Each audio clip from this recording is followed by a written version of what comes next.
Olá, meus queridos irmãos, sejam muito bem-vindos a mais esse nosso bate-papo, dessa vez batendo um papinho sobre o dilema das redes. Esse documentário que é da Netflix, muito interessante, eu recomendo que você assista, vale a pena para contribuir para a nossa discussão aqui.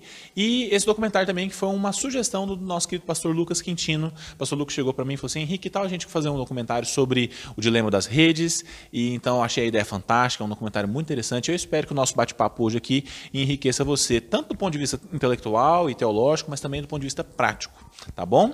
Antes da gente começar e fazer a oração aqui, eu gostaria também de sugerir que você desse uma checadinha no nosso card de vídeo aqui no YouTube. A gente tem uma série de pregações muito interessantes que você pode acompanhar. Destaque para duas delas, que é onde a gente fala sobre sexualidade. Então, o problema da sexualidade fora do casamento, uma palavra muito interessante, você vai entender por que outras formas de sexualidade, além daquela que é apresentada pela palavra de Deus, são problemáticas, né? Sexo fora do casamento, fornicação, homossexualidade, a gente aprofunda lá e foge um pouquinho do senso comum. E também a que saiu semana passada, muito legal, uma palavra sobre cantares. A maioria das pessoas não sabe exatamente como cantares funciona, mas a gente está trazendo uma exposição muito bacana, baseada no livro do pastor Samuel. Então, acompanhe aí as nossas outras programações e a gente vai orar então para começar o nosso bate-papo. Senhor Deus, muito obrigado, Pai, pelo privilégio de a gente estar conversando aqui sobre esse tema tão importante, que é a nossa vida cristã nas redes sociais, a influência que ela tem sobre nós, e debatendo sobre esse documentário tão interessante que a gente assistiu da Netflix. O que eu te peço, meu Pai, é que o Senhor nos abençoe, que o Senhor nos dê boas perguntas, boas respostas, um bate-papo agradável, e que, de fato, cada uma das pessoas que estiver assistindo essa bate-papo em casa também seja profundamente abençoado em nome de Jesus, pelo benefício da tua igreja e por misericórdia e amor de nós, em nome de Jesus Cristo. Amém. E então eu queria começar aqui fazendo as apresentações dos nossos convidados essa semana. Aqui à minha direita eu tenho o Davidson, não sei se você sabe, mas o Davidson é seminarista aqui da nossa igreja, está no 2º ano de seminário, obreiro, homem de Deus, líder do nosso ministério de suporte, de backstage aqui na nossa mocidade. Cara, muito fora, amigo querido. Obrigado, viu, mano, por você estar aqui. Eu que agradeço pela oportunidade. Nós temos também aqui a Juliana Martins, que é lá da Igreja Batista Central, convidada ilustre nossa, enfermeira, cantora, musicista fera. E nós temos também o Levi, que é meu amigo. Então... Tô brincando, Levi. Melhor credencial da mesa. Tô brincando. O Levi é um amigo querido também, fera demais. Já teve também à frente do ministério que hoje o Davidson lidera. E a gente vai começar então batendo um papo sobre o dilema das redes. Começando com uma pergunta assim, cara, peraí. O que é o documentário e como é que você descreveria ele com as suas palavras? Como é que você descreveria o documentário Dilema das Redes para alguém que não sabe do que se trata, está vendo isso daqui pela primeira vez? Para mim, boa noite a todos, né? Para começar, para mim o documentário ele funcionou para trazer à tona aquilo que muitas pessoas já imaginavam. Foi impactante por esse sentido. Tinha coisas que a gente já imaginava, que a gente já notava de acordo com as redes, e ele veio trazer um esclarecimento. O que eu achei interessante é que ele, se você perceber no documentário, eles fazem uma cronologia de uma família, uma espécie de uma, como que eu posso dizer, de uma novelinha de como a vida familiar acontece. É verdade, tem um enredo, né? Tem um enredo. Eles encenam ali algumas partes para, ter o documentário e ao mesmo tempo também tem uma dramatização da coisa, né? Eu achei isso interessante porque se fosse uma pessoa muito leiga, ficaria desinteressada do assunto por ser coisas técnicas, mas como eles trazem esse enredo, fica fácil de você entender o documentário. Por isso que eu achei que ele fala muito ao público mais leigo. E como é que vocês escreveriam assim, o documentário para alguém que nunca tivesse visto? Então, o documentário ele traz pessoas, né, que trabalharam tanto no Facebook, Twitter, Google, mostra o que tem por trás desse cenário, justamente o que acontece, né, que o intuito dessas empresas justamente é aprisionar o cidadão e fazer aquilo ali uma ferramenta mesmo de venda, né? Então, no início não tinha esse intuito de realmente viciar as pessoas, mas que hoje eles notam isso, que há um aprisionamento, né, das pessoas nas redes sociais. Tipo assim, há uma monetização do processo. Isso. Né? Então, aprisiona a pessoa, faz com que a gente realmente fique aprisionado e que nos torna realmente uma massa de manobra para comprar, né? Então, justamente essas plataformas hoje trazem isso, né? O ser humano ele larga de viver a vida dele e fica aprisionado nas redes sociais, né? O que é interessante também falar é que as pessoas que idealizaram o documentário são pessoas que se autodemitiram de algumas dessas empresas devido a questões éticas, ou seja, viram que as empresas estavam atacando a ética, ferindo princípios e falou assim, não, eu não quero participar disso porque isso aqui vai chegar a um lugar em que eu não quero que chegue.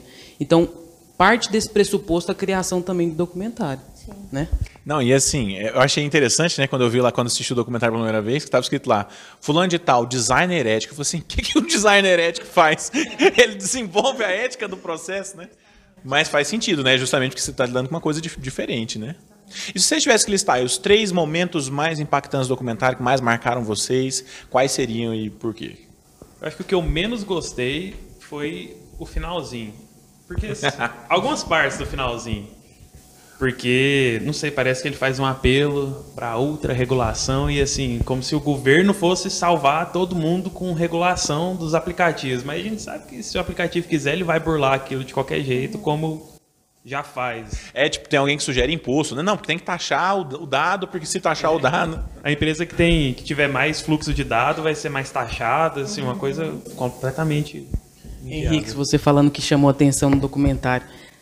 O que me impactou, assim, em vários momentos, mas uma das coisas que eu me lembro agora é uma frase em que um dos caras que estavam comentando falou assim, ó, há 2 empresas no mundo que chamam as pessoas de usuários. Aqueles que trabalham com drogas e aqueles que trabalham com aplicativos e redes sociais. A expressão usuário já traz o que você já tinha acabado de falar, Juliana, que é o sentido de aprisionamento que as redes sociais hoje têm causado. Pessoas que são viciadas e que usam drogas são aprisionadas devido àquela condição que o cérebro fica. E as redes sociais têm esse papel hoje de modificação na forma de pensar da pessoa. Eu acho que aí, para mim, é onde que mais me chamou a atenção, porque está se mudando a forma de pensar das pessoas. E nós, como cristãos, como estamos enxergando isso? Será que estamos sendo mudados também? Então, é uma pergunta que ficou quando eu estava assistindo um documentário, que eu acho que é relevante, que eu acho que nós devemos pôr em debate, que a gente tem que conversar dentro das igrejas, falar dentro de casa, pai com filho, esposa com marido, porque, assim, podemos estar mudando o nosso comportamento da forma que nós usamos as redes sociais. Isso que o Dave falou é interessante, né? Porque tem uma frase logo no começo que ele fala, que é impactante, que ele diz assim, olha, o nosso modelo de negócio é o seu tempo de vida. Vocês viram isso? Sim. Eu lembro. Tipo assim, o nosso modelo de negócio é quanto tempo você gasta olhando para a tela do meu aplicativo.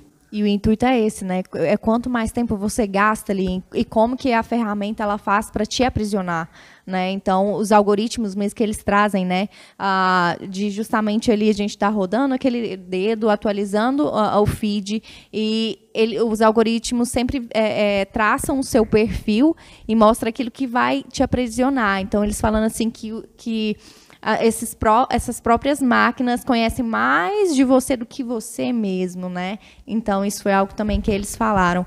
E uma coisa bem interessante que eles trouxeram é que eles utilizam a psicologia justamente para aprisionar. Então, não é somente jogar aquele dado ali e montar aquela rede social. Há todo um estudo por trás, onde comportamental também, psicológico, onde vai fazer a pessoa aprisionar, ficar presa aquilo ali, né? Então, eles sabem muito bem o que eles estão lidando e como aprisionar a pessoa, né? Não, e trabalha com gatilhos profundos, né? Sim. Não conscientes. Porque se você for ver, um dos designers, um dos engenheiros, né, das Big Techs estava dando testemunho ali, e que assim, estava criticando o sistema, ele mesmo fala assim, eu até anotei a frase dele que achei interessante, ele fala assim, olha, mesmo sabendo o que estava distraído das cortinas, eu ainda não fui capaz de controlar o meu uso. E ele fala assim, olha, eu deixei meu celular de fora do quarto, mas deu 9 horas e aí? Eu quero meu celular. Ah, eu lembro desse cara. É o cara que trabalhava no Pinterest, né? Cara. Para prender a atenção do povo, ele chegava em casa, a atenção dele estava presa, tipo... Sim, e os próprios funcionários, né? Eles faziam aquela ferramenta ali, trabalhavam naquela empresa, então eles mesmos estavam notando que eles estavam ficando doentes, eles estavam ficando viciados de não conseguir realmente largar a rede social e viver, né? Que eu acho que isso que tem sido o ponto. Você vive aqui, para isso aqui, para a rede social, você está esquecendo de viver. E é o intuito deles, né? Quanto mais tempo você gasta ali naquela rede social, naquela mídia social, melhor para eles, né? A reflexão eu acho que tem que passar também do ponto que eu me lembro da primeira vez que quando eu me cadastrei no Facebook, tinha 4 amigos, quase não era conhecida a rede, eu sempre gostei muito da tecnologia e eu lembro que não tinha tantas propagandas. Era uma rede social que ela não era usada para rentabilidade. Sim, era mais um seguindo o outro e né, fotos. Era uma coisa mais simples. Mais branda. Não, a própria motivação de você criar o instrumento dos likes e dos comentários, né? Sim. Vocês viram o testemunho do cara? Não era a intenção dele, né? Ele fala assim, não, nós criamos o like, a ferramenta do like, pensando assim, dar um reforço positivo. Nossa, que bacana, gostei do que você fez e tal, legal. E de repente, tipo assim... se tornou um instrumento através do qual muitas pessoas se sentem deprimidas, né? Tipo assim, cara, fica naquela expectativa, né? O que as pessoas vão pensar a meu respeito, né? Será que eu vou ter engajamento? Será que eu não vou ter? Aí tem também o universo dos haters, né? Das pessoas que muitas vezes assumem um comportamento que elas não assumiriam na vida real, na internet, né? Nossa, a cena da menininha que postou a foto, a outra foi lá e zoou ela, foi triste. Você lembra? Não, qual cena? A filha lá da família lá, que ela postou uma foto e a menina zoou o tamanho da orelha dela. Ah, sim. Foi paia. Não, e ela já vinha de uma dramatização também pesada, né? Porque a dramatização ali em questão, ela tinha acabado de quebrar a caixa, o cofre onde a mãe dela escondia o celular, né? A mãe dela tentou livrar ela do celular, colocou o celular dela num cofre, ó, você não vai mexer e tal. E ela foi lá, pegou um martelo e quebrou o cofre dela, mostrando ali, fazendo um paralelo com a dependência química do negócio, né? Sim, e o que é mais interessante também é que quase ali no final do documentário eles trazem justamente os dados de suicídio que tem aumentado, né, nessa geração Z, que eles falam que a partir de 2006 ele realmente é uma geração que antes mesmo do ensino médio já está fazendo uso dos celulares, das redes sociais, e com isso tem gerado uma dependência emocional, afetiva e de autoafirmação, né? Onde se a pessoa não gosta, ela não tiver um like, se ela não tiver uma afirmação ali positiva, isso tem levado os adolescentes, né, e as crianças para outro rumo, né? Então, que as taxas de suicídio, falaram também de outro ponto, né, que pessoas que estavam cortando o pulso. Cortando o pulso também. De 15 anos. Sim, então chegou a triplicar em alguns casos lá nos Estados Unidos, né? Então, como o ser humano ele está vindo nessa dependência emocional realmente de uma mídia social, né? Então, isso também foi um ponto muito interessante que eles trouxeram à tona. Ele fala assim, né? Nós nos adaptamos para se preocupar com o que a nossa tribo vai pensar, né? O que as pessoas próximas, correlatas de nós vai pensar. Mas será que a gente está preparado para lidar com um cenário onde centenas, milhares de pessoas vão reagir ao que a gente faz, ao que a gente pensa, a maneira como a gente vive? E aí tem um indiano lá, que ele faz um comentário que eu achei fantástico. Ele diz assim, olha, as curtidas não podem ser confundidas com valor. As curtidas, os comentários, o engajamento não pode ser confundido com a verdade. Na verdade, a popularidade das redes sociais é uma popularidade falsa, frágil e de curto prazo, que geralmente deixa fútil e vazio. Isso daqui são palavras dele, são palavras dos caras que estão lá, né, por detrás das big techs, assim, estão falando desse tipo de coisa. Pesado, porque o valor que se tem dado ao que a rede social mostra para nós que somos usuários finais é um valor que, como uma pessoa que, acredito eu, não tem valores cristãos, mas que diz coisas que tocam nós como cristãos. Será que a gente está se preocupando com a imagem que nós como cristãos estamos passando nas redes? É uma pergunta que a gente tem que se fazer e vale colocá-la em debate. Eu acho interessante porque o título que é colocado em português ele é bem sugestivo. O dilema das redes. Por que é um dilema? Eu fiquei pensando sobre esse título que eles colocaram. É um dilema porque, ao mesmo tempo que traz coisas muito ruins e pesadas, que afetam até a ética, traz muitos benefícios. E como falar de uma coisa que tem esse contraponto tão grande? Então, por isso que tem um dilema. A gente não está aqui apenas para criticar a internet. A gente está aqui para trazer luz e um bate-papo, né, Henrique, para a gente conversar sobre o assunto que toca a vida de todos nós. E principalmente também linkar esse assunto com a nossa teologia. Porque tem uns temas teológicos interessantes que a gente pode debater a respeito disso daí. Tipo assim, por exemplo, ele fala lá, tem uma hora do documentário que ele fala a respeito da bicicleta, né? que ele compara, né, a bicicleta como ferramenta que foi desenvolvida, as pessoas começaram a usar, já não dependiam mais dos cavalos, elas usavam assim assado, mas a bicicleta não dizia nada a respeito dela, não modificava a maneira como ela vivia, como ela pensava, como ela entendia a realidade ao seu redor. Mas a rede social, ele muda, ele fala assim, cara, não é assim, a rede social muda à medida que ela te muda também, e ela interfere na maneira como você se enxerga, você entende o mundo. Então, assim, a pergunta que a gente poderia fazer aqui, existe neutralidade na tecnologia? Será que as redes sociais são simples ferramentas? Eu acredito que não. Você fazendo o paralelo das ferramentas, as ferramentas elas são neutras porque ela chega num ápice que ela evolui e pronto, igual você citou a bicicleta. E se não, por quê também, né? Existe neutralidade na tecnologia? Não. E se não, por quê? Né? Eu acredito que não existe neutralidade por ela ter essa capacidade de interação com o ser humano. Essa capacidade de comunicar algo, de trazer uma mensagem, de mesmo. carregar princípios. Por exemplo, pessoas podem mudar de opinião de acordo com que ela usa a ferramenta. Então, se algo consegue mudar a minha opinião, ela pode ser algo benéfico, mas pode ser algo muito perigoso. Lembra-se, eu acho muito interessante da gente lembrar dos fatos que vêm acontecendo. Por exemplo, você lembra das eleições desde o Barack Obama, agora depois teve a do Bush, teve agora a do Bolsonaro 2018. Essas foram eleições que foram impactadas pelo uso dessas ferramentas. Ou seja, elas não são neutras. Elas não são neutras porque nós estamos abastecendo elas. Um algoritmo, né, tem opiniões ali, né? Para que exista um algoritmo, alguém teve que ter programado o algoritmo. E quando ele programa, então ele passa ali parte da sua visão de mundo, dos seus objetivos, Seus né? valores, né? A internet artificial ela não é autônoma, ela precisa de algum regulador, alguém externo que tenha programado ela daquela forma. Sim, sim. Mas será que não depende de como que a pessoa que está lendo aquilo vai interpretar? Por exemplo, ela pode te mudar de opinião, mas ela pode te fazer cavar bem mais, né? Pode te fazer ficar bem mais entrincheirado na sua opinião, por exemplo. Eu, como cristão, logicamente, te falo isso até com certo... sabendo que pode gerar polêmica, eu contra o aborto. Mas se eu ver um vídeo... Não tem polêmica nisso. Amém? Isso é ponto pacífico. Igreja não concorda com o aborto, tá bom? Isso aí tem que ficar claro. Não tem margem para discussão disso daí, não. A gente pode ter uma palavra sobre isso depois, aprofundar, e aí a gente vai ver todas as justificativas de uma maneira bem sofisticada. Mas assim, já que não é o assunto, fica claro, não há polêmica nisso. Enfim, se aparecer para mim, por exemplo, um vídeo pro aborto, ok.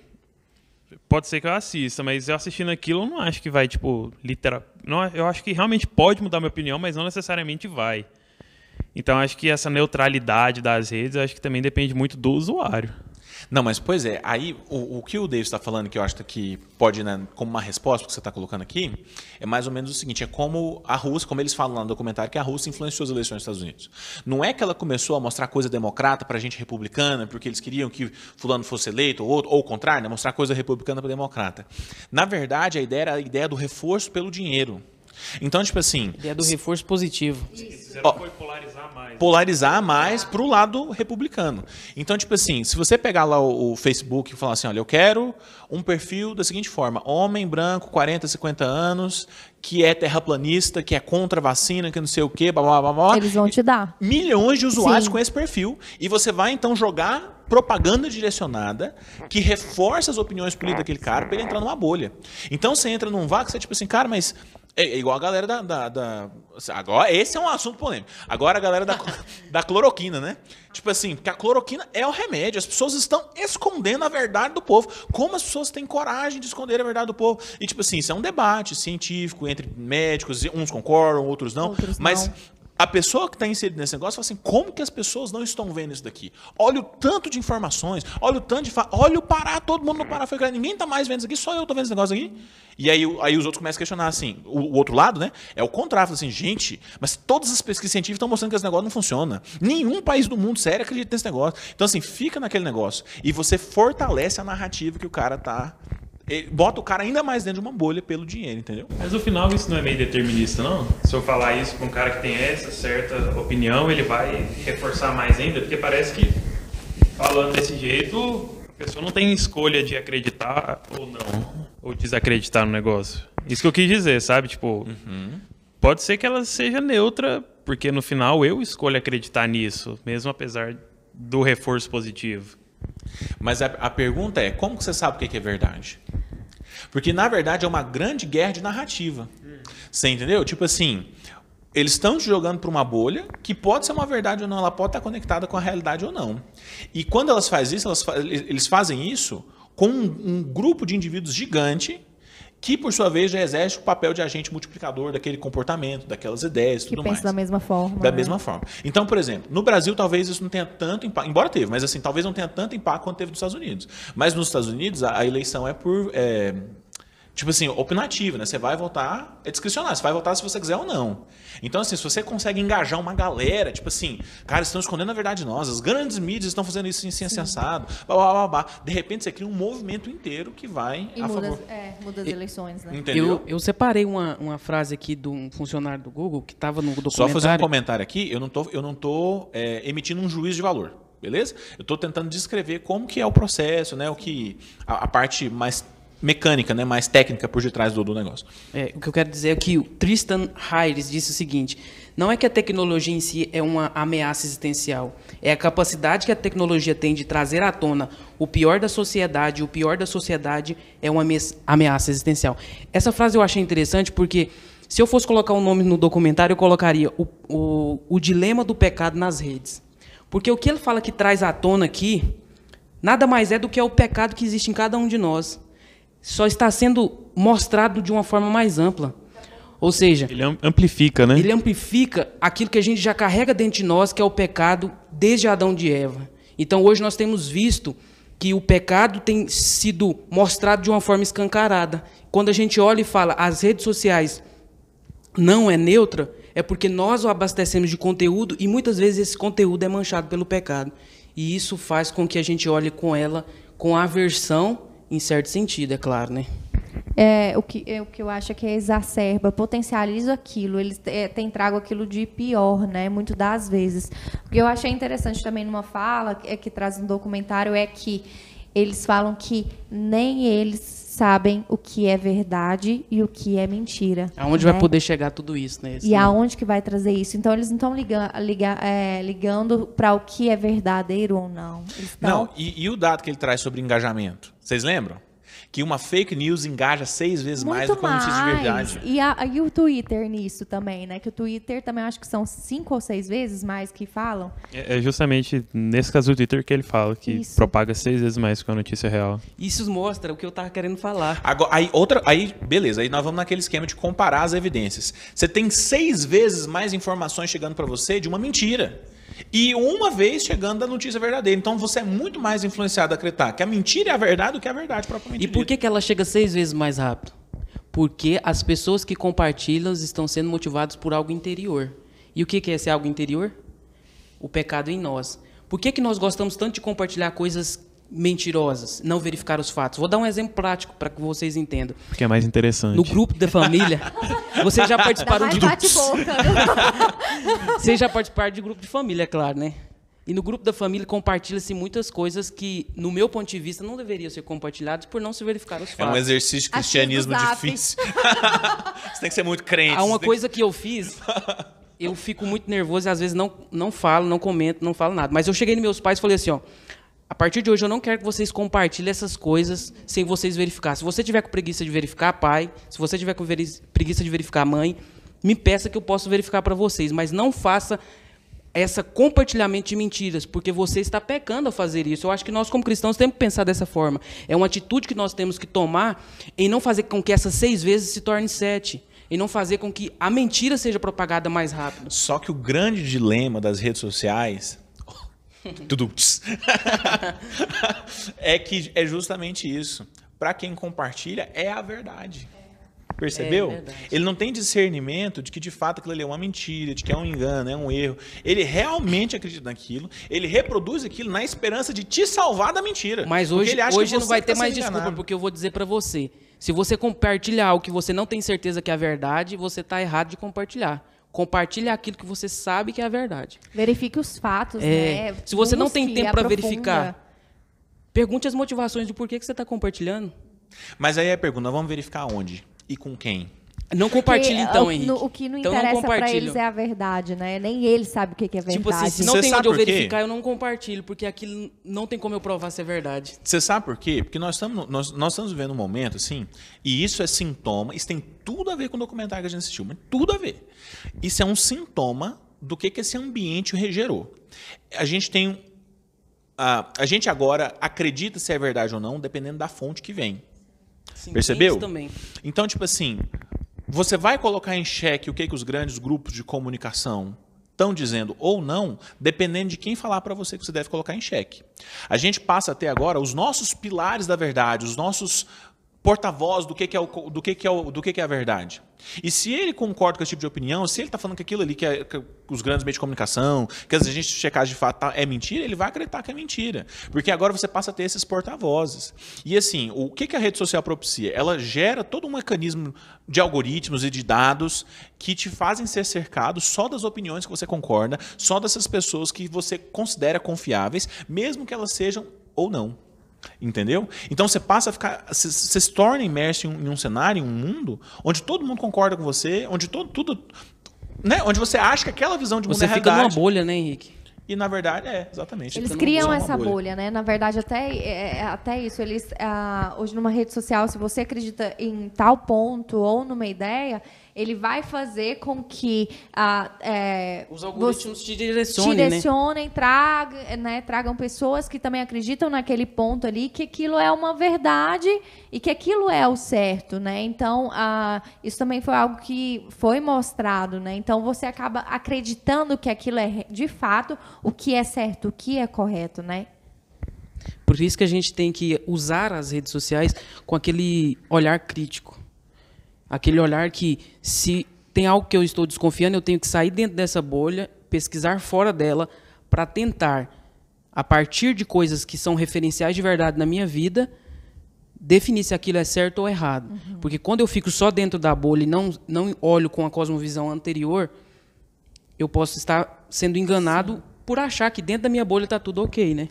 Ter um senso crítico, eu acho, né? Eles trouxeram até a história da pizza, que na verdade era uma fake news. Aquilo foi demais. Era uma fake news aquilo ali. Teve gente que realmente acreditou naquilo e teve gente que ainda chegou ao ponto de realmente querer ir num local, achando pegar uma arma, né, para libertar as crianças. Que tinha na pizzaria, a pizzaria não tinha porão. Tinha que entrar no porão da pizzaria e resgatar a criança. Tinha criança presa lá. Então, a que ponto também que chega isso, né? Pergunta, vocês acham que ninguém falou nas mídias tradicionais, ninguém falou em todos os lugares que aquilo era uma fake news? É claro que com certeza tinha pessoas falando sobre aquele assunto, é um assunto que se popularizou ao ponto de alguém pegar uma arma e ir numa pizzaria ver se tinha criança no porão. Achar que tinha de verdade. Mas por que ele não confiou nessas determinadas fontes? Porque ele está tão cercado das opiniões que estão favoráveis ao que ele pensa, que não importa o que vem de fora. Tipo assim, as outras fontes de informação se tornam questionáveis. É tudo assim, é uma conspiração, estão escondendo coisas de mim, na verdade ninguém quer que eu saiba a verdade, e você começa a concordar com esse tipo de coisa. E aí, de repente, chega a esse extremo, né? E o que me pega isso não isenta ele de culpa. Por ter feito o que ele fez. Esse é o ponto que às vezes nós podemos estar caminhando para ele e se a gente não for alertado, a gente pode estar dentro desse ponto. Que ponto é esse? É o ponto de achar que a culpa está fora de mim. Desde o Adão e Eva, a gente acha que a culpa está fora de nós. A culpa é do algoritmo. A culpa é sempre das empresas, a culpa é de como elas fizeram o algoritmo.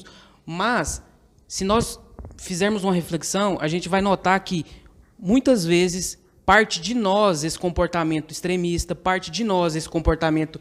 Até que eu estava fazendo a introdução do sermão de prova esses dias, eu falando de como eu fui político, de como eu gostei da política. E eu não tinha tanto interesse em política antes de 2018, Henrique.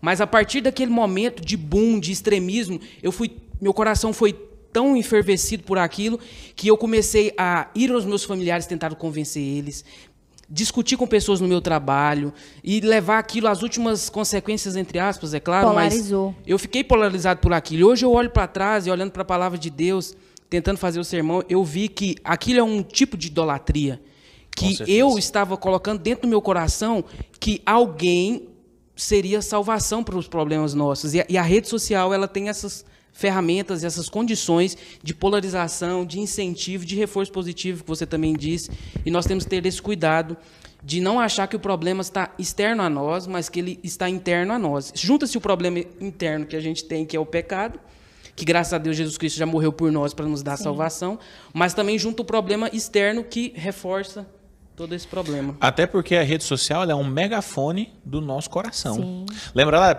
uma das primeiras fases que a gente comentou, que o perigo da rede social não é o desenvolvimento tecnológico. Não é porque o YouTube está te recomendando um vídeo, que agora ele é a grande tragédia da história da humanidade, é porque o YouTube te recomendou um vídeo. Não é. O problema é porque as redes sociais, elas têm a capacidade de despertar o que há de pior no nosso coração. Ela não cria o pecado, ela simplesmente mostra o que você já... Exacerba, né? Potencializa isso, né? E Tiago falou muito bem isso na sua carta, dizendo que é a oportunidade que gera, a ocasião que gera o pecado. E quando nós dá concessão a ele, que ele se exterioriza. Ou seja, o desejo pecaminoso está dentro do coração humano. Mas quando ele vê a oportunidade dentro das redes sociais de criticar, xingar, ou de falar mal de alguém e não ser punido por aquilo, aí ele deixa o pecado ser gerado, ser liberto e chegar ao que tem feito. Pessoas se suicidando, pessoas... Vocês falaram da pizzaria. Pessoas com a fake news tentando salvar alguém que não estava em perigo. Nem existe, nem é real. Então, assim, a mentira é gerada e nós gostamos disso, vamos atrás e reforçamos e chega onde chegou. Tem chegado, né? Pode falar. Sobre esse ponto também da polarização, é interessante aquele político americano, né, que ele falou algo que nós estamos perdendo a capacidade de nos comunicar, que está tão polarizado a situação que hoje ninguém conversa entre si, virou uma guerra, né? Então, que a gente está perdendo essa capacidade também da comunicação. E outro ponto interessante que eles levantam é o fato de que eles mostram que o ser humano ele não está evoluindo mentalmente. Ele está estagnado ou realmente tem voltado, né? Ou é estagnado que eles falam? Acho que ele falou estagnado, que ele até falou que a gente está com o nosso cérebro... Ele fala do jeito meio evolucionista, né? Tipo, a gente está com o nosso cérebro de milhões de anos, aí do nada, essa tecnologia aqui que é, tipo, super nova. Isso, foi esse ponto também. E aí eles falam, eu acho interessante, que afetam crianças de uma forma que o comportamento delas são alterados também. E aí eu trago isso para dentro dos nossos lares. Você falando da comunicação. Não é que nós estamos comunicando menos, é que nós estamos deixando de comunicar de quem está próximo para comunicar com quem está longe. Ou seja, nós conversamos muito bem usando os dedos ou até mesmo mandando um áudio. Mas quando é para se conversar de uma forma que nós estamos conversando aqui agora, crítica, que temos que formular e raciocinar, e não temos tempo de pesquisar para isso, ou de correr atrás ali de uma pesquisa, a gente está tendo dificuldade. Aí que vem essa estagnação, porque nós não estamos tendo a pressão da conversa presencial, que a gente tem que ter esse jogo de cintura, essa forma de conversar, que você, como é que fala, no improviso, e as conversas que são geradas dentro desses aplicativos são conversas superficiais, que não passam tudo aquilo que uma conversa presencial pode passar. Porque às vezes se tornam agressivíssimas, né? Muito, muito violentas. Pessoas, por exemplo... Você tem tempo de pensar, né? Eu acho engraçado uma coisa que aconteceu e uma pessoa me contou. Ela disse que perdeu um churrasco por causa na hora que ela foi digitar. Como que aconteceu? Ela foi digitar e se expressou mal na escrita. Na maneira de escrever, e a pessoa pensou que não ia ter mais churrasco e perdeu o churrasco. Ou seja, a comunicação por esses meios, ela não é perfeita como uma comunicação presencial. E nós estamos evadindo, deixando de comunicar dentro de casa, com a esposa, com os filhos, fugindo das nossas responsabilidades. E isso é mais uma amostra de que nós, que somos falhos, estamos aproveitando dos benefícios da tecnologia para ver quanto nós somos falhos e precisamos da graça de Deus, até para usar as redes sociais, né? Isso tem a ver com como a gente pode enfrentar esse problema, né? O senso de mordomia, de que você serve ao Senhor através das suas redes sociais e através do seu comportamento. Você pode ter um comportamento nas suas redes sociais que glorifica a Deus ou um comportamento que não glorifica a Deus. Você falaria para Deus tudo que você já falou no Twitter? Por exemplo, é uma né? pergunta que faz pensar, né? Refletir. E aí, tipo assim, se a gente pensar, Deus nos chamou para sermos conciliadores e não divisores. O que a gente tem visto na internet é muitas pessoas rompendo relacionamentos, né? Rompendo amizades, ofendendo as outras por causa de divergência de opinião, seja ela política ou qualquer outra que seja. Então, assim, a gente vê as pessoas sendo agressivas, ofendendo, usando de uma linguagem muitas vezes chula. Isso, nada disso glorifica a Deus. Deus nos chamou para ser reconciliadores, né? A gente serve a um Cristo que possui o evangelho da paz, né? Então tem uma proposta de serventia, de humildade, né? E muito mais que outra coisa. Como a gente sempre diz, né, que nós somos a imagem e semelhança de Deus, e toda a criação humana, porque o ser humano tem essa capacidade de raciocínio, de criação mesmo, né? O homem cria música, cria livros, cria histórias. O Tolkien criou um mundo todo de mitologia e tudo. Mas aonde eu quero chegar? Eu quero chegar de que nós temos que saber como nós estamos usando essa criação. E essa criação, querendo ou não, ela tem redenção. É a questão da criação, da redenção, né, Henrique? E aí, onde eu quero chegar? Eu quero chegar no ponto de que tem um lado positivo, que é esse que nós estamos fazendo agora. Essa mensagem está no YouTube agora, sendo usada para uma reflexão, para glorificar a Deus. Então, a gente tem que usar as redes sociais como ferramenta para vencer as 6 vezes mais de mentira.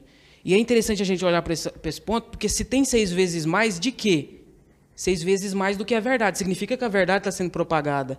Então, vamos competir e propagar mais a verdade, produzir conteúdo cristão, que é a proposta aqui da Central Jovem, para que a gente venha competir de uma forma sadia, venha dialogar de uma forma cristã, mas que a gente venha produzir conteúdo para quem quer buscar bom conteúdo, tenha a opção. Para que seja utilizada como um bem maior, né? Isso. Eu acho que a gente pode pensar assim. Existem alguns princípios que podem nos ajudar a ter um comportamento mais cristão nas redes sociais e que eu acho que é importante pelo tipo da discussão que a gente está tendo. Primeiro, é aquele princípio que a gente estudou, né, lá nas nossas aulas que a gente teve sobre política aqui na Central Jovem, do David Koizes, de que existe elemento de verdade em todas as visões de mundo. Por isso que Deus nos fala que o nosso papel é de conciliação, é o ministério da conciliação, da reconciliação. Porque há verdade, de fato, principalmente do ponto de vista político, em todas as visões de mundo, e é o nosso papel não ficar dentro de uma bolha, furar essa bolha. Se as redes sociais estão querendo jogar para uma bolha só de gente que concorda comigo, é minha obrigação tentar sair dela e ver o que as pessoas que pensam diferente de mim estão conversando, ver quais são as opiniões, julgar o que tem de verdade, o que tem de sensato, não aceitar só as primeiras coisas que chegam na nossa mão. Então, ter esse equilíbrio, essa sensatez de perceber que o adversário, que aquele que pensa diferente de mim, que nem é um adversário, só uma pessoa que pensa diferente. Né? Exatamente. Ver aquele que pensa diferente de mim, ele não é meu inimigo. Ele não é do mal. Né? O que a gente percebe hoje, principalmente no mundo da política, é que existe uma deificação dos nossos heróis, né? E uma demonização dos nossos rivais. Então, assim, ao mesmo tempo que você crê que o cara é o enviado de Deus, ele é o... Né? Enfim... Fala? Não, vou falar não. Deixa pra lá. Eu ia citar uma cena que eu vi, né, de um político indeterminado, mas eu não quero entrar em nomes aqui. Mas eu já vi umas cenas muito idólatras, né? Galera, assim, eu vi um senhorzinho olhando para um político e falando assim: eu te amo. Eu lembro bem desse vídeo. Você viu esse vídeo? Eu vi. Eu te amo. Jesus te ama. E chorando. Você chorando. É um usado do Senhor. Você é um enviado de Deus. Mano, nem precisa chegar nesse ponto. Se você vai para algum lugar e tem o rosto de alguém na sua camiseta, você pode prestar atenção que alguma coisa está desregulada aí, assim. Acho que você exagerou um pouquinho, né? É uma fé nos... Ao mesmo tempo também que você vê assim, nossa, o adversário desse cidadão específico é um enviado do diabo, né? Ele é o Satanás aqui na Terra, personificação do mal. Então, assim, vira um nível de passapanice, assim, pra você não ver as coisas erradas que o cara tá fazendo, você não vê nada de errado, tudo é bom, tudo é... Ao mesmo tempo também, assim, o outro, tudo é ruim, não tem nada de bom, tudo é errado. Cara, não é assim, né? A ética cristã, a teologia pública, a gente chama isso de teologia pública. Teologia pública reformacional é uma teologia que procura a verdade em todas as visões de mundo, procura conciliar, né? Isso a gente tem que aprender isso, é muito importante. A gente tem que saber conversar em locais em que só existem pessoas que pensam diferente da gente. E, por exemplo, será que eu teria capacidade de conversar aqui com pessoas que são contrárias às minhas visões? Eu tenho que fazer essa reflexão. Será que eu não estou sendo ensinado a sempre estar de um lado do problema? O que Jesus ensina, e ele foi até criticado por isso, falou assim: por que você senta na mesa com aqueles homens, Jesus? Aqueles legal. Aqueles homens que são pessoas que nós, religiosos, não nos nós sentaríamos. sentaríamos. Aí Jesus fala assim, eu vim foi para os doentes. Você já viu um hospital sem doentes? É da mesma forma, nós como cristãos temos que pensar que a igreja é um local de reabilitação, de conversa, de diálogo e transpor não só as paredes da nossa igreja e levar para um debate público. Eu tenho condições de ir num Flow Podcast, por exemplo, e falar lá de forma que impacte as outras vidas? Essa é a forma de levar o evangelho. Falar o seu ponto de vista, a forma de que você pensa, a sua cosmovisão, sem ser extremista, sem ser polarizado, sem ser uma pessoa que maltrate ou que faça juízo de valor da pessoa que você está falando. Faça juízo de valor das ideias, daquilo que ela passa. Eu acho que as redes sociais têm levado a gente a não ter essa reflexão. E quando você falou do David Koz, quando teve esse ensino, eu absorvi foi isso, de que a gente tem que ter essa capacidade de conversar com todos, de não ter só um extremo e nem outro. E Jesus ensinou isso para nós, que nós temos que andar com a verdade, mas temos que conversar com aqueles que estão doentes para que eles vejam a verdade através de nós. E será que nisso, nós como cristãos, a gente tem sido pacífico o bastante para a discussão? Esse é um problema que eu já tive. Tem sido um problema? De não ter capacidade de dialogar. E eu aprendi com esses erros no passado. E hoje tenho tentado a ter um comportamento de diálogo e não um comportamento que repulsa ou que faz com que a pessoa não queira mais conversar com você. E a gente, como cristão, tem que pensar dessa forma. Pensar de forma conciliar, conversar e passar a verdade com amor, né? E esse é o segundo princípio que a gente pode aprender, né? Se o primeiro princípio é procurar o que tem, ouvir diversas vozes, ver o que tem de verdade de todos os lados do discurso, o segundo princípio, então, é se portar com piedade. Cara, você vai fazer um comentário na internet, pensa 3, 4, 5, 10 vezes antes de fazer o comentário. Para que você vai fazer determinado comentário? Sabe, o que isso vai mudar na hora do dia? O que isso vai mudar na opinião da pessoa? A pessoa não vai mudar de opinião por causa de um comentário na internet, por causa de um tweet. Sim. Sabe, às vezes você só coloca o que tem para fora do seu coração, só o que existe de pior na internet. Só comentários pesados, agressivos. Se tem uma coisa que não existe para ninguém, mas principalmente para quem é crente, é o tal do cancelamento. Isso é burro. Isso é burro. Política é o bem da polis, é o bem de todos, de todo mundo, inclusive quem discorda de você. E aí, de repente, você pega uma pessoa que discorda de você, cancela, assassina a reputação, não dialoga com um determinado tipo de grupo, não dialoga com determinada pessoa. Isso é burro. Sabe assim, é um comportamento burro. Não é o bem, isso não é apolítico, não vê o bem da polis. Principalmente para nós somos cristãos. Né? Isso é impensável, cancelamento não existe para nós. Né? Não existe porque o cancelamento você está passando uma imagem de que aquela pessoa você desistiu dela. E é contrário ao evangelho pensar assim. Por mais que a pessoa esteja num lamaçal, numa forma totalmente contrária do que você pensa, você tem que ter graça ao pensar sobre ela. Pensar que você pode trazer uma mensagem que pode ser que não gere nada no coração dela, mas pode ser que gere. Então a gente não pode perder essa esperança, Henrique e meninos, da gente tentar sempre produzir conteúdo, sempre, por exemplo, o Henrique falando de um comentário. Eu sou tão rápido para teclar um comentário de crítica, mas e para um de elogio? Você já pensou? Para fazer um comentário de elogio, a gente senta, escreve, pensa nas palavras que vai dizer, pondera. Será que alguém vai ver que eu vou elogiar essa pessoa?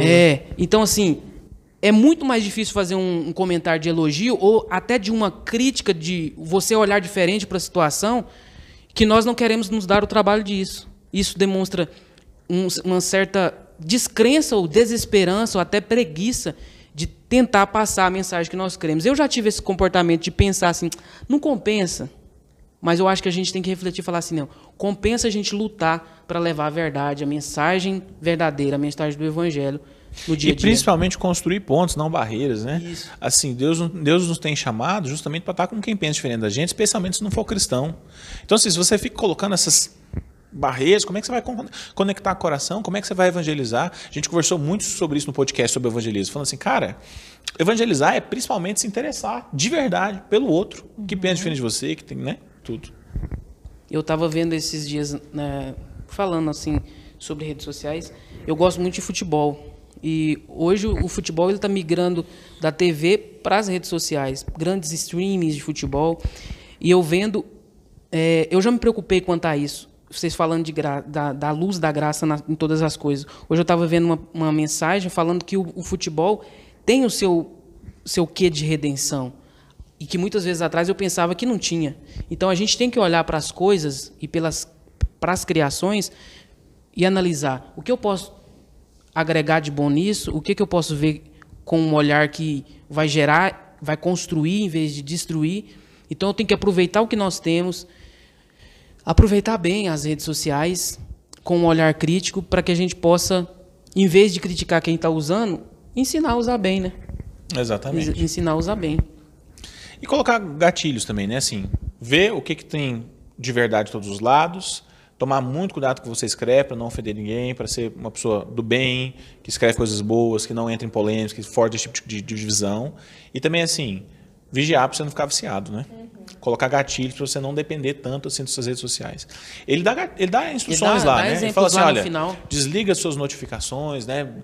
Tipo assim, se você vai comer, deixa o celular fora da mesa, ou então você entra no quarto, você deixa o celular do lado de fora, né? Porque assim, um dos sinais que a gente tá mal é que tipo, você chega para as pessoas que você ama, para as pessoas que convivem com você, e se você não tiver com o celular, fica um climão, né? Ficou igual ficou no enredo, fica lá na novelinha que eles criaram, lá, né? Isso. Aquele silêncio, tipo assim, quem são as pessoas, né? Poxa, as pessoas que você mais ama são desconhecidas para você. Parece que você não tem intimidade, não tem diálogo ali. A gente perde isso porque a gente não está, como se diz, desde mais novo a gente vem acostumando a interagir com isso aqui, interagir pouco com as pessoas. Vocês aí e quem está assistindo nós sabe que tem pessoas que nós conhecemos que têm dificuldade de relacionar com outras pessoas, mas é muito fera para se relacionar dentro da internet.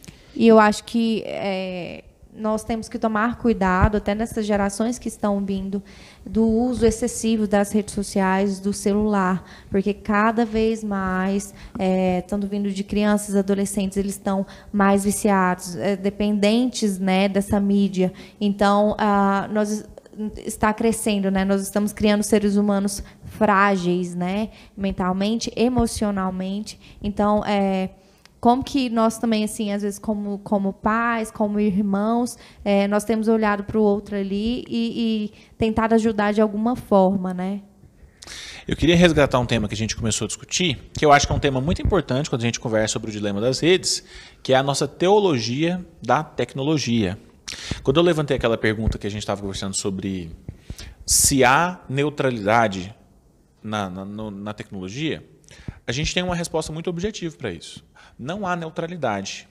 Por quê? Porque sempre quem está do lado de lá é uma pessoa que tem pressuposto, tem uma visão de mundo, ela vai colocar no algoritmo, na inteligência artificial, parte das suas crenças, dos seus objetivos, daquilo que ela quer alcançar. Né? Por que o algoritmo ele te envia coisas no seu Instagram, fotos e vídeos e coisas que vão se identificar a você? Ele sabe até se você terminou com seu namorado, se você não terminou. Ele sabe se de repente, igual o menino lá do vídeo, né? Quando a namorada dele arrumou um novo namorado, tipo assim, eles mandaram para ele porque eles sabiam que aquilo ali era de alto engajamento. Por que eles ficam mandando essas coisas? Porque eles querem capturar sua atenção para o maior tempo de tela. Quanto maior tempo de tela você tiver, mais anúncios eles vão conseguir te passar e mais eles vão conseguir fazer dinheiro, né? Então, o que acontece? Não existe neutralidade no universo do pensar, todas as ideias elas são carregadas de um pressuposto e existe uma teologia da tecnologia. Tipo assim, se eu perguntasse para vocês, onde é que vocês acham que aparece a ideia de tecnologia na Bíblia? Essa ideia de desenvolver tecnologia e como que isso começou de alguma forma? Como que a gente pode pensar teologicamente esse tema? Eu consigo enxergar a tecnologia a partir lá de Gênesis, quando começa a dizer que cidades foram criadas e que ferramentas também foram criadas. Eu não me lembro o nome certo, mas foi Tubal-Caim que criou a flauta, instrumentos musicais. Eu posso até estar enganado com o nome do personagem bíblico. Mas a partir dali eu vejo que o ser humano já começou a criar coisas que eram invenções e que tinham um quê de tecnologia, porque se eu usava para arar uma terra um pedaço de pau, eu poderia estar começando a usar uma ferramenta, por exemplo, mais na frente vem a ferramenta que usa o ferro, né, para cortar a terra e para me poder plantar. Então, acho que a partir daqueles inícios já fala-se de tecnologia. Estou errado? Eu ia falar... Tá certo que foi em Gênesis, mas foi um pouquinho antes disso aí. Vocês querem tentar um palpite? Onde é que começa a primeira ideia de construir tecnologia para a glória de Deus? Para a glória de Deus. Mas eu ia falar da Torre de Babel. Tá em Gênesis, antes dele que falou aí. Eles usaram piche, enfim.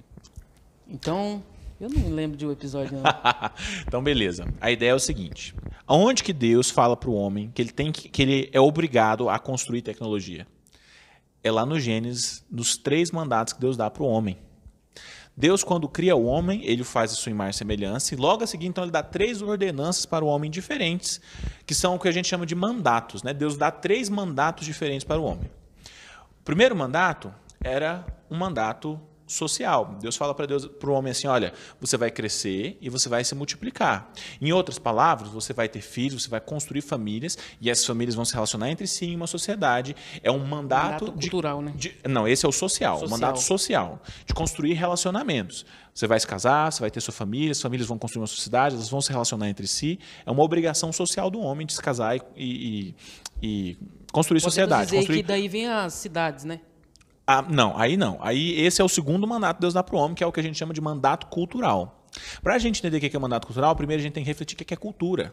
O que é cultura, que vocês acham? Como é que vocês definiriam cultura para mim, se eu pedir para vocês falar? Difícil, hein? É o que o homem faz? Boa. O que o homem faz.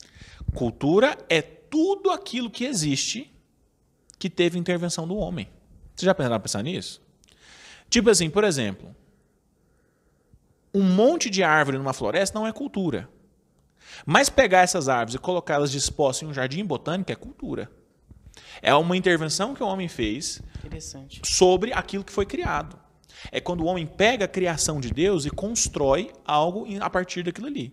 Uma palmeira numa praia não é cultura, mas uma palmeira na sua casa como elemento decorativo é cultura, é cultural. Então, cultura é tudo aquilo que o homem fez e que não é natural, não é da natureza, não é naturalmente encontrado no planeta, que teve intervenção do homem. Beleza, então Deus dá um mandato cultural para o homem, lá em Gênesis. Se você ver, ele fala assim, olha, vocês vão dominar a terra e sujeitá-la. A ideia de dominar a terra e sujeitá-la é tipo assim, vocês vão investigar a criação e curvá-la e explorá-la até o seu limite. Isso é desenvolvimento tecnológico.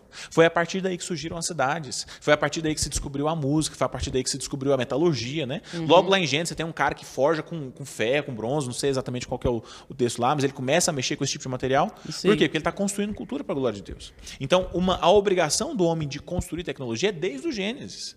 E ela continua depois que vierem novos céus e nova terra. Só que tem um problema. O pecado manchou o homem e isso também manchou a tecnologia. E onde ele toca...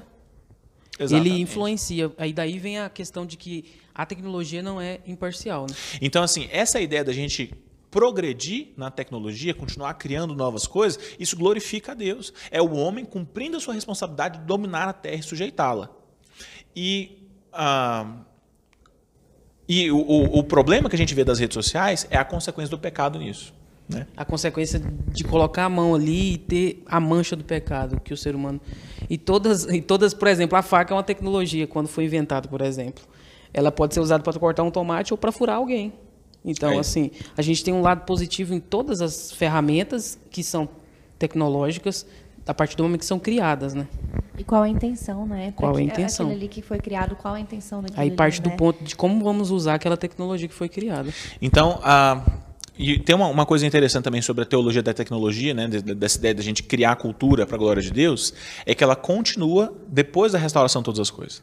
Então, assim, as pessoas têm uma ideia de novos céus, nova terra, tipo assim, um monte de anjinhos, assim, tipo céu de perna longa, né, tocando umas harpinhas, um monte de branco no nada.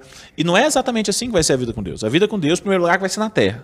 Por isso que você vai ressuscitar, né? Sua alma tem que encontrar com o seu corpo. E então, vocês vão morar na terra. Você vai morar na terra, a Bíblia fala que vai ter casa. Então, se vai ter casa, vai ter arquitetura, vai ter engenharia, vai ter desenvolvimento tecnológico. Começou no jardim, né? Exatamente. O homem vai continuar cumprindo esse mandato de Deus também nos novos céus e nova terra. E se o homem vai continuar progredindo na tecnologia, descobrindo novas coisas, inventando melhores inteligências artificiais assim por cima, é possível também que, de repente, sei lá, o homem descubra coisas no espaço, sabe assim, de repente colonize outros planetas, a gente não sabe, né? Vai ser a ideia de continuar construindo tecnologia, ela continua depois da e como diz a palavra do Senhor, todas as coisas serão restauradas, né? E não vão ser mais manchadas pelo pecado. A criação, com a natureza, ela geme para ser restaurada. Nós vamos ser restaurados como pessoas que serão salvas, que somos salvas, né, pela morte de Cristo na cruz, e a criação também vai ser toda restaurada. E é bom a gente pensar no céu como uma cidade bem tecnológica, em que todas as coisas funcionam para a glória de Deus, né? Viajando um pouco assim, eu gosto de pensar em Asgard. tá ligado? Asgard, assim, extremamente tecnológica, as coisas feitas de ouro, é meio mundo Thor, assim.